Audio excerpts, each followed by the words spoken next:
నమస్కారం. TCN news కి స్వాగతం. ముందుగా ముఖ్యాంశాలు.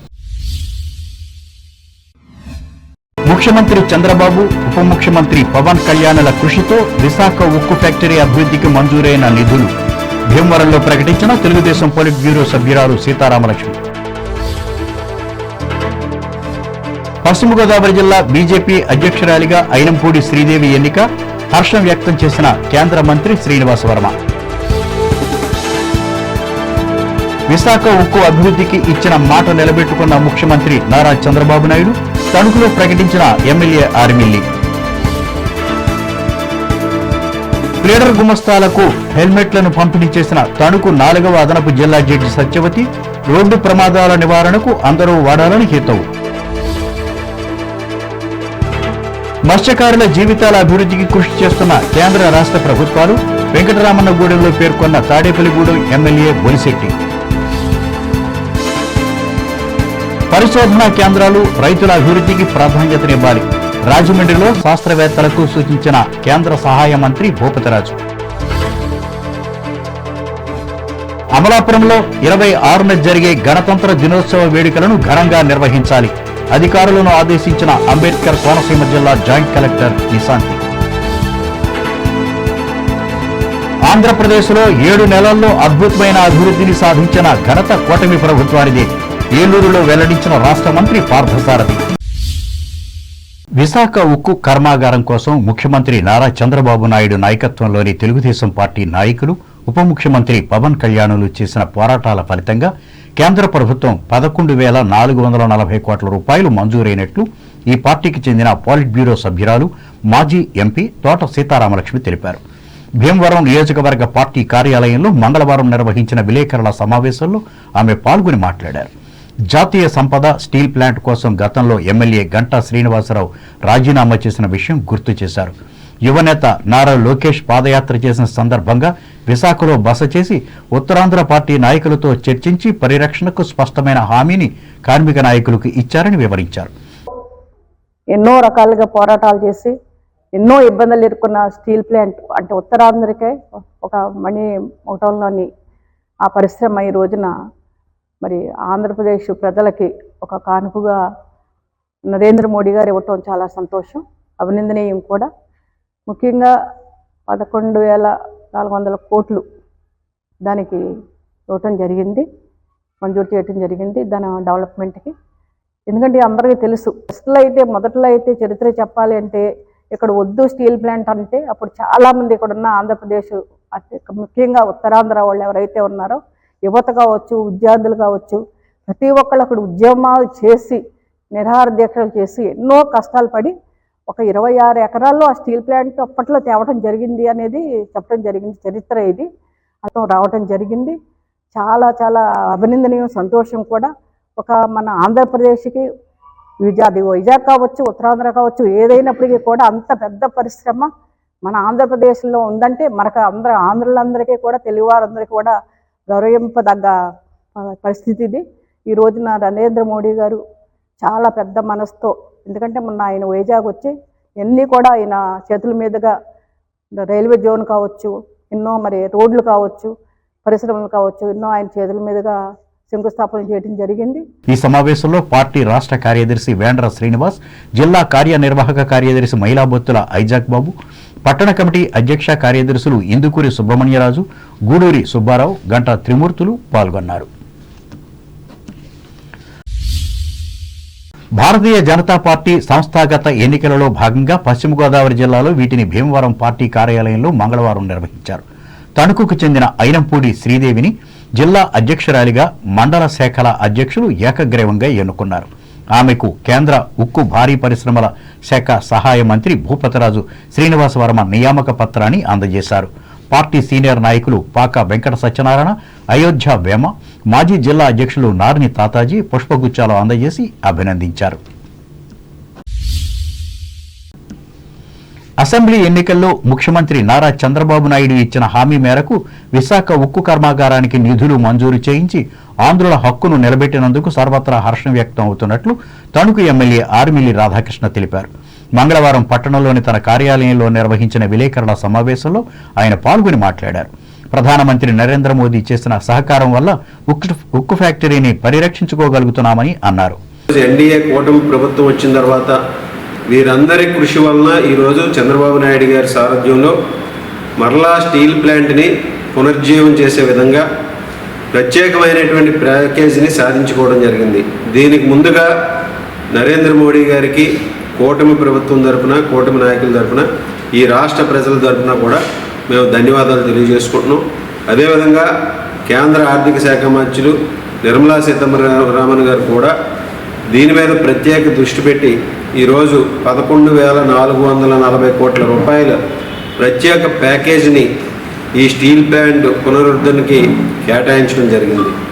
ఈరోజు దీని అందరికీ కూడా ముఖ్యంగా కూటమి ప్రభుత్వం, కూటమి ఎన్నికల ప్రచారంలో ఏదైతే హామీ ఇచ్చామో ఆ హామీకి అనుగుణంగా ఈరోజు చంద్రబాబు నాయుడు గారి కృషి వలన, అదేవిధంగా పవన్ కళ్యాణ్ గారు కేంద్ర మంత్రులు కృషి వలన ఈరోజు ఈ ప్లాంట్కి సంబంధించినటువంటి ఈ ఆర్థిక ప్యాకేజీని మనం సాధించుకోవడం జరిగింది. ఈరోజు ఎప్పుడు 7 నెలలుగా చంద్రబాబు నాయుడు గారు ఎప్పుడు ఢిల్లీ పర్యటనకి వెళ్ళినా ప్రతిసారి కూడా కేంద్ర ప్రభుత్వం ఆంధ్రప్రదేశ్కి ఒక గుడ్ న్యూస్ చెబుతూ ఉంటుంది. అందులో భాగంగా ఈసారి కూడా ఈ స్టీల్ ప్లాంట్కి సంబంధించినటువంటి ఆర్థిక ప్యాకేజీని ప్రకటించడం జరిగింది. ఈ సమావేశంలో మున్సిపల్ మాజీ వైస్ చైర్మన్ మంతిరావు వెంకటరత్నం, తెలుగుదేశం పట్టణ అధ్యక్షులు కలగర వెంకటకృష్ణ, మండల శాఖ అధ్యక్షులు పీతాని మోహన్, నీటి సంఘం అధ్యక్షులు నల్ల భాస్కరరావు, పార్టీ నాయకులు కంటిపూడి రాంబాబు, తాతపూడి మారుతీరావు, జనసేన పట్టణ అధ్యక్షులు కొమ్మిరెడ్డి శ్రీనివాసులు పాల్గొన్నారు.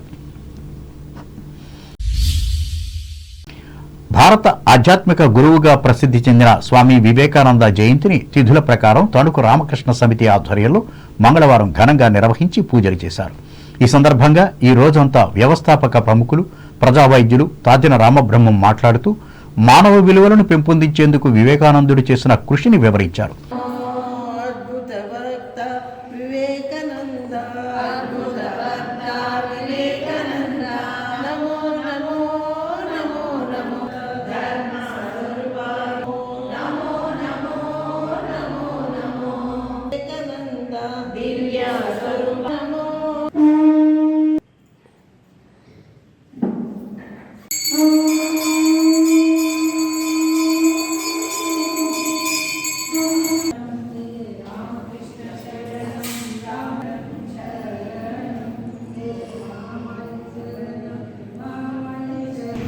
రోజు చాలా ప్రత్యేకమైన రోజు. స్వామి వివేకానంద పుట్టినరోజు. కలకటా పెద్ద ఆశ్రమం దగ్గర నుంచి మన సమితి వరకు కూడా ఇదే విధానంగా హోమం, విశేష పూజ ఇవన్నీ కూడా జరగడం జరుపుకుని ఆనందంగా మనం అందరం కూడా వాళ్ళు ఒకసారి మరీ గుర్తు చేసుకుని రామకృష్ణ కుటుంబ సభ్యులు మనం అందులో మనందరం ఏమనుకోవాలంటే వివేకానందుడు అంటారు కదా, అలాగా అందరినీ కూడా ప్రజలు అందరూ కూడా చక్కగా ఉండాలి, సంతోషంగా ఉండాలి, అందరూ కూడా బాగా ఉండి మంచిగానే ఉండాలి, ప్రజాసేవ ఉండాలి. అది ఆత్మరం మోక్షాంతో జగదాయిచాలి. మనం మోక్షం పొందాలంటే ప్రపంచం దాన్ని మంచి కోరుకోవాలి. అంతే, దానికి వివేకానంద అదే గుర్తు. నేను ఏమైనా చేయగలను, నాకు చేతనాందరికీ ఏమీ లేదు, అన్నీ నాకు నేను సాధించగలను అని ధైర్యంగా బ్రతకటం, ముందుకెళ్ళటమే. సేవా సమితి భవనంలో జరిగిన ఈ కార్యక్రమంలో coastal agro industries managing director Chilukuri Ramakrishna, రచయిత్రి ఎర్రమిల్లి విజయలక్ష్మి, ఎర్రమిల్లి ఇందిర, సంస్థ ప్రతినిధి కోడూరి గిరీశ్వరరావులు పాల్గొన్నారు. జాతీయ రాష్ట్ర స్థాయి రహదారులలో నిత్యం జరుగుతున్న రోడ్డు ప్రమాదాల్లో మరణాల శాతం పెరగడానికి హెల్మెట్లు వాడకపోవడమే కారణమని Tanuku senior civil judge Potharlanka Sairam పేర్కొన్నారు. ఈ అంశంపై ప్లేడర్ గుమస్తాలకు మంగళవారం ఏర్పాటు చేసిన అవగాహన సదస్సులో ఆయన పాల్గొని మాట్లాడారు.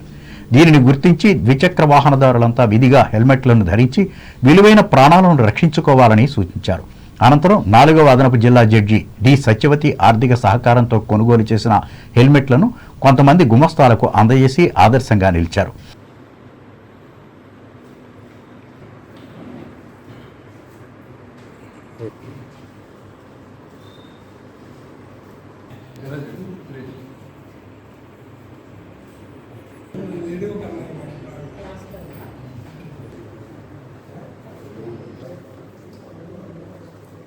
హెల్మెట్ వాడాలా వద్దా అనేది బైక్ నడిపి వారి కుటుంబం పట్ల వారి ప్రాణాల పట్ల ఎవరికైతే శ్రద్ధ ఉంటుందో ఒకళ్ళు వాడాలి ఒకళ్ళు వద్దు అని చెప్పే అవకాశం ఉంది. మనము మన శరీరానికి పొద్దున లేస్తున్నామని బ్రష్ చేయటము, స్నానం చేయటము ఇవన్నీ చేస్తుంటాం. అవన్నీ చేయాలంటే మనకి బండి మీద వెళ్ళేటప్పుడు ఎటువంటి యాక్సిడెంట్ అవటమే కాదండి, బండి మీద వెళ్ళేటప్పుడు కింద పడితే దెబ్బ తగులుతుంది కాబట్టి ఇది రక్షణ అని కాదు, ధరించి సమాజంలో ప్రమాదాలను నివారించాలని కోరుకుంటూ ఈ కార్యక్రమంలో న్యాయమూర్తులు K Krishna, Satyalatha, PVN Ranjith Kumar, PSP Chiranjeevi Rao, న్యాయవాదులు పాల్గొన్నారు.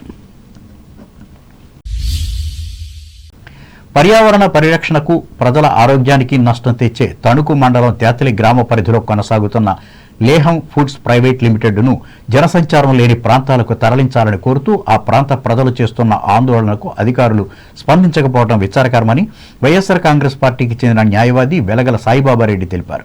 ఈ మేరకు పార్టీ కార్యాలయంలో ఏర్పాటు చేసిన విలేకరుల సమావేశంలో ఆయన పాల్గొని మాట్లాడారు. ఎప్పటికైనా స్పందించకపోతే మరో 2 రోజుల్లో పట్టణంలో ఉద్యమాన్ని తీవ్రతరం చేస్తామని స్పష్టం చేశారు. ఈ కార్యక్రమంలో పార్టీ పట్టణ అధ్యక్షులు మంగిన సూర్య, మాజీ కౌన్సిలర్లు ఇండిగపల్లి బలరాం, మారుశెట్టి శేషగిరి, వ్యవసాయ మార్కెట్ కమిటీ అధ్యక్షురాలు నత్త కృష్ణవేణి, నాయకులు వి సీతారాం, జల్లూరి జగదీశులు పాల్గొన్నారు. కోల్కతా వైద్యురాలిని అత్యాచారం చేసిన సంజయ్ రామ్ అనే వ్యక్తిని న్యాయస్థానం యావజ్జీవ కారాగార శిక్ష విధించడం పట్ల తణుకులో మంగళవారం పలువురు మహిళలు హర్షం వ్యక్తం చేశారు. ఇందులో భాగంగా పట్టణంలోని బ్యాంక్ కాలనీలో ఉన్న తణుకు స్వాతంత్ర సమరయోధుల విగ్రహాల ముందు ప్రదర్శన చేసి నినాదాలిచ్చారు. ఈ సందర్భంగా రాష్ట్ర చేనేత డెవలప్మెంట్ కార్పొరేషన్ మాజీ చైర్పర్సన్ వావిలాల సరళాదేవి మాట్లాడుతూ, ఒక మహిళకు జరిగిన అన్యాయాన్ని గుర్తించి తీర్పును వెంటనే ప్రకటించిన న్యాయమూర్తులకు కృతజ్ఞతలు తెలిపారు. ఇదే పద్ధతిలో మహిళలపై జరుగుతున్న దాడులను అరికట్టేందుకు దేశంలో ఉన్న అన్ని కోర్టులు ఆలస్యం జరగకుండా తీర్పులు సకాలంలో ఇవ్వాలని సరళాదేవి విజ్ఞప్తి చేశారు. మహిళల రక్షణ కావాలి, మహిళల రక్షణ కావాలి. 9వ తారీఖున కోల్కతాలో జరిగిన వైద్యురాలు హత్య జరిగిన సంఘటన భారతదేశం అంతా ఎంత కలిసివేస్తుందన్న విషయం మనందరికీ తెలిసిందే. ఆ సంఘటన యావత్ భారతదేశం కూడా ఉలిక్కిపడిన సందర్భం. ఈరోజు మనకి సంచలనమైన తీర్పు రావడం అన్న విషయం మనందరికీ తెలిసిన విషయమే. అందరినీ కలిసివేసే విధంగా అమ్మాయి చనిపోయినప్పటికీ త్వరితగతిలో వెంటనే అమ్మాయి నిందితుడికి శిక్ష పడకపోవడం అందరం కూడా బాధపడిన విషయం. ఈరోజు వచ్చిన తీర్పు ఆ నిందితుడికి యావజ్జీవ కారాగార శిక్ష, అంటే బ్రతికున్నంత కాలం కూడా అతను కారాగార శిక్ష అనుభవిస్తూ ఉండవలసిందిగా తీర్పు వెలువడడం జరిగింది. ఈ సందర్భంగా ఇక్కడ ఉన్న మహిళలందరూ కోరుకుంటుంది, ఇటువంటి సంఘటనలు జరిగినప్పుడు ఇటువంటి పునరావృతం కాకుండా ఎక్కడికక్కడ జడ్జెస్ వెంటనే గనక అమలు జరిగి ఉంటే ఇటువంటి ఎక్కువ తావు ఇవ్వకుండా ఉండే ఆస్కారం నిందితులకి ఎక్కువ ఉంటుందన్నది ఇక్కడున్న మహిళలందరి ఉద్దేశం. తణుకులో ఈ నెల 24, 25, 26 తేదీలలో నిర్వహించే బాలోత్సవంలో పిల్లలు పెద్ద సంఖ్యలో పాల్గొని జయప్రదం చేయాలని కోరుతూ జిల్లా పరిషత్ బాలుర ఉన్నత పాఠశాల విద్యార్థులు మంగళవారం బెలూన్లతో ప్రదర్శన నిర్వహించారు. ఈ సందర్భంగా బాలోత్సవం అధ్యక్షులు పిఎల్ నరసింహారావు మాట్లాడుతూ, బాలబాలికల్లో సాంస్కృతిక విజ్ఞానాన్ని శాస్త్రీయంగా పెంపొందించేందుకు ఈ సంబరాలను నిర్వహిస్తున్నట్లు చెప్పారు. ఇదే పాఠశాల ప్రాంగణంలో జరపనున్నట్లు ఆయన చెప్పారు.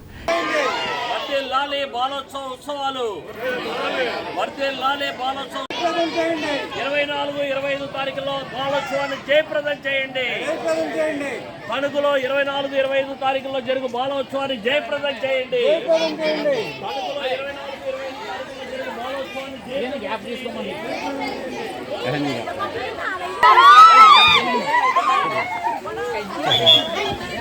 ఈరోజు తణుకు బాలోత్సవంలో 24, 25, 26 తారీఖుల్లో తణుకు బాలోత్సవం 2 చేయడానికి తలపెట్టాం. దీంట్లో టోటల్గా 44 ఈవెంట్స్లో అకాడమిక్, కల్చరల్ యాక్టివిటీస్లో కోలాటం, శాస్త్రీయ నృత్యం, క్విజ్, ఎలక్ట్యూషను, వ్యాసరచన పోటీలు, అలాగే ఫ్యాన్సీ డ్రెస్సు, ఇలా మొదలైనటువంటి కాంపిటీషన్స్ తోటి 44 కాంపిటీషన్స్ తోటి దగ్గర 2000 మంది స్టూడెంట్స్ పైగా తణుకు పరిసర ప్రాంతాల్లో ఉన్నటువంటి 50-60 స్కూల్స్ నుంచి పార్టిసిపేట్ చేయడం జరుగుతుంది.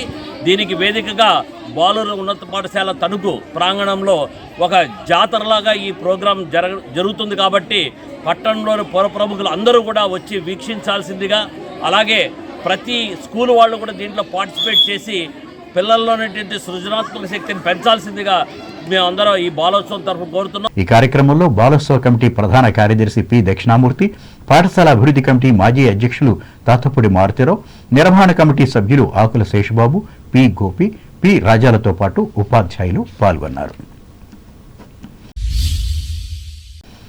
తణుకు మానవతా స్వచ్ఛంద సేవా సంస్థ ఆధ్వర్యంలో శ్రీమతి నడింపల్లి వర్ధనమ్మ తిరుపతిరాజు ప్రభుత్వ జూనియర్ కళాశాల విద్యార్థులకు ఉపయోగపడే American telephone and telecommunication services India limited అందజేసిన కంప్యూటర్ సిస్టమ్ను రెండవసారి మానవతా రాష్ట్ర కన్వీనర్ డాక్టర్ కోడూరి రాధాపుష్పవతి చేతుల మీదుగా మంగళవారం అందజేశారు.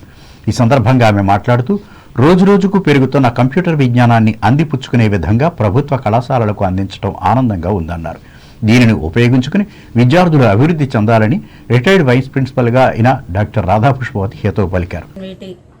ప్రభుత్వ జూనియర్ కళాశాల వారికి సుమారుగా 70,000 రూపాయల పైన విలువ చేసే ఒక కంప్యూటర్ సిస్టమ్ని తణుకు మానవతా సంస్థ ద్వారా ఇవ్వడం ఆనందదాయకంగా ఉంది. ఈ సిస్టమ్ని హైదరాబాద్కి చెందిన American telephone and telecommunications India private limited వారి చేత స్పాన్సర్ చేయడం అనేది జరిగింది. హైదరాబాదు AT&T కంపెనీలో మా మేనల్లుడు సాఫ్ట్వేర్ ఇంజనీర్గా పనిచేస్తున్నాడు. తన ద్వారా ఈ సిస్టమ్ ఇవ్వటం అనేది జరిగింది. ఇప్పటికే తను 5 సిస్టమ్స్ ఇచ్చాడు. పెనుగొండ కాలేజీకి 1 ఇచ్చాము, తర్వాత తణుకు SNVTకి 2, ఇంకొక 2 లాస్ట్ ఇయర్ తణుకు మానవతా సంస్థ ద్వారానే ఇవ్వటం అనేది జరిగింది. ఇంకో 4 సిస్టమ్స్ రావడం అనేది జరుగుతుంది. అవి కూడా ఎవరికి అవసరమైతే వాళ్ళకి ఇవ్వడం అనేది జరుగుతుంది. ఈ కార్యక్రమంలో సంస్థ జిల్లా మాజీ చైర్మన్ గమ్మిని రాంబాబు, మండల శాఖ అధ్యక్షురాలు కటారి శారదాదేవి, కార్యదర్శి బొల్లం రామకాశి, కోశాధికారి అక్కిన కాశీ విశ్వనాథంలు పాల్గొన్నారు. నిడదవోలు శ్రీమతి రాజేశ్వరి రామకృష్ణ లయన్స్ నేత్ర వైద్యశాల సహకారంతో తణుకు స్వర్ణ లయన్స్ క్లబ్ ఆధ్వర్యంలో దొవ్వలోని ముళ్లపూడి హరిచంద్ర ప్రసాద్ ఉన్నత పాఠశాలకు చెందిన 400 మంది విద్యార్థులకు ఉచిత నేత్ర వైద్య సేవలను మంగళవారం అందజేశారు. వీరిలో 16 మందికి కంటి సమస్యలు ఉన్నట్లు నిపుణులు గుర్తించారు. వీరిలో 10 మందికి క్లబ్ తరఫున ఉచితంగా కళ్లజోళ్లు అందజేస్తామని క్లబ్ అధ్యక్షులు బంటుపల్లి శేషారావు చెప్పారు. ఈ సేవా కార్యక్రమంలో club regional chairman PV Satyanarayana, club ఉపాధ్యక్షులు బూరుగుపల్లి వెంకట్రావు, కోశాధికారి ఎండపల్లి సత్యతులసి, పాఠశాల ప్రధానోపాధ్యాయులు బండి ఆంజనేయులు పాల్గొన్నారు. తణుకులో జన్మించి ఉద్యోగరీత్యా హైదరాబాదులో స్థిరపడ్డ చార్టెడ్ అకౌంటెంట్ గ్రంథి వెంకట రామావతారం సంక్రాంతి పర్వదినం సందర్భంగా పట్టణంలో మంగళవారం 30 మంది పేదలకు రగ్గులను పంపిణీ చేసి మానవత్వాన్ని చాటుకున్నారు. సన్షైన్ అపార్ట్మెంట్ వీధిలోని దాత వేముల రామారావు ఇంటి వద్ద జరిగిన ఈ సేవా కార్యక్రమంలో బంగార వర్తకులు ఒబిలిశెట్టి మురళి తదితరులు పాల్గొన్నారు. ఇప్పుడు వాణిజ్య ప్రకటనలు.